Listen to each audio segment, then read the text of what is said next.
Dans cette dernière stratégie que nous allons voir, qui est la stratégie d'une table pour toute la hiérarchie de classes, l'idée ici est de représenter l'ensemble des classes qui sont impliquées dans la relation d'héritage dans une même et unique table. Donc dans la même table, nous allons représenter à la fois les entités de type livre, qui est la classe mère, mais également toutes les entités des classes filles. Donc si on revient dans la description ici, donc on dit qu'une seule table permettra de stocker les attributs de toutes les classes de la hiérarchie d'héritage. Un discriminant est introduit afin de connaître la classe concrètement utilisée. Alors, en plus des colonnes qui sont mappées avec les propriétés des différentes classes, à la fois les classes filles et la classe mère, nous allons aussi introduire une autre colonne qui va stocker le type qui est concrètement utilisé selon l'instance qu'on veut créer. Alors ainsi, l'avantage ici, c'est qu'on n'a plus de jointure. Si on se réfère à la stratégie table jointe, là on était obligé de réaliser des jointures pour obtenir l'ensemble des informations. Donc avec cette troisième stratégie, on n'a plus besoin de faire des jointures. Mais également, on n'a plus de duplicata. Avec la stratégie numéro 1, qui est une table par classe concrète, on avait des duplicata, c'est-à-dire les champs hérités étaient dupliqués, étaient donc repris pour chaque classe fille.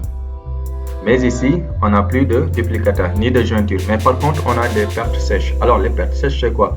C'est qu'on a des colonnes avec des valeurs nulles, ce qui est logique.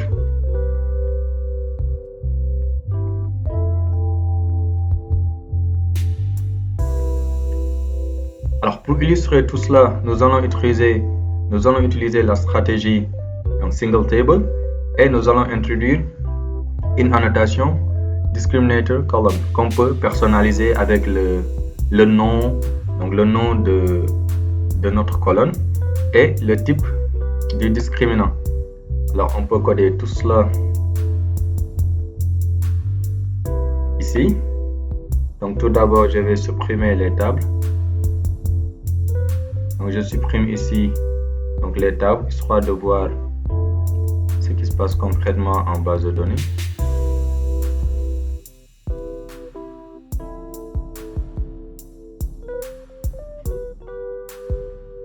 Alors évidemment, il existe d'autres annotations pour personnaliser notre base de données. Donc c'est bon. Alors là, on retourne vers notre IntelliJ. On modifie nos classes comme ceci. Donc, inheritance, ici on va faire le single table et nous allons introduire la notation discriminator. Donc discriminator column.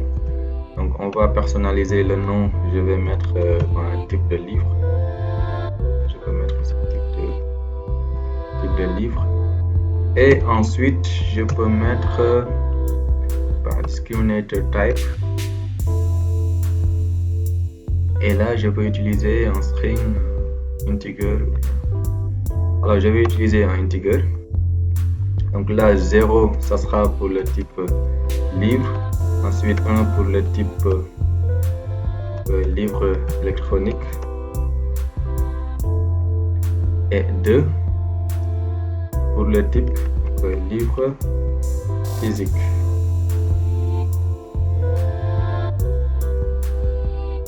Alors tout ceci n'est pas du tout obligatoire, cette annotation n'est même pas obligatoire, c'est juste pour personnaliser notre colonne. Donc, je reviens ici sur notre livre physique et tout ce que j'ai à faire, c'est de donner la valeur de notre discriminant avec l'annotation discriminator value ici. Donc, on avait dit ce qu'on avait dit ici, donc c'est 0 pour livre, mais là la classe livre ne sera pas instanciée, donc on ne va pas utiliser 0 pour livre. Pourquoi? Parce que c'est une classe qui est abstraite. Donc 1 pour livre électronique, 1 pour livre électronique et 2 pour livre physique. Donc ici on aura 2. Et là pour livre électronique on aura 1. Ici je vais mettre discriminator value Et là, je vais mettre 1. Donc, un livre électronique, 2 livres physiques. Alors, un livre électronique, 2 livres physiques. Et c'est bon, c'est tout ce qu'on a besoin de faire. On n'a même pas besoin de modifier notre main.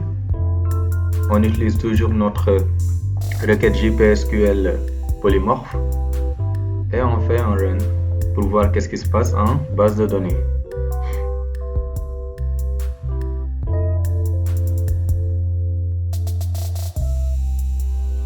Ici, on a Hibernate qui se lance avec la même routine, donc création des tables. Ici, on voit qu'on a juste créé la table livre avec l'idée, la date de publication, le nom, la maison d'impression qui est un attribut donc de la classe livre physique, le format qui est aussi un attribut de la classe livre électronique. Et vous voyez ici, on a type de livre, c'est notre colonne discriminant. Donc si je retourne dans la base de données, je fais actualiser.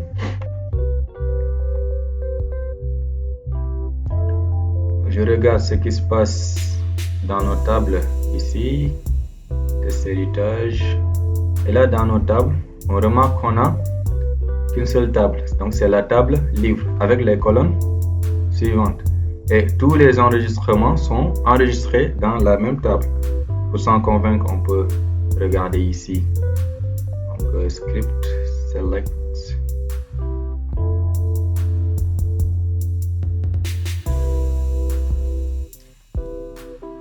Et là, vous voyez, donc on a l'ensemble des enregistrements qui sont stockés dans la même table. Et vous voyez ici des colonnes nulles. Donc, c'est ce qu'on appelle des pertes sèches. Alors, l'ensemble des colonnes qui ne correspondent pas au type réel de la classe seront tout simplement mises en nul.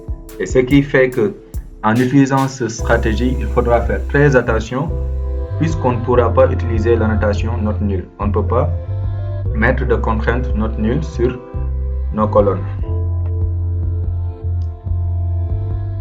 Donc là, je retourne sur IntelliJ.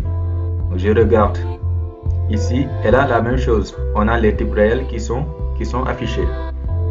Nous venons d'explorer différentes solutions pour représenter les relations d'héritage en JPA. Justement, JPA offre plusieurs solutions appelées stratégies pour représenter les relations d'héritage entre les classes. Et chaque stratégie a ses avantages et ses inconvénients. Il vous incombe, vous développeurs, de choisir la bonne stratégie en concordance avec les besoins de votre application ou de votre organisation.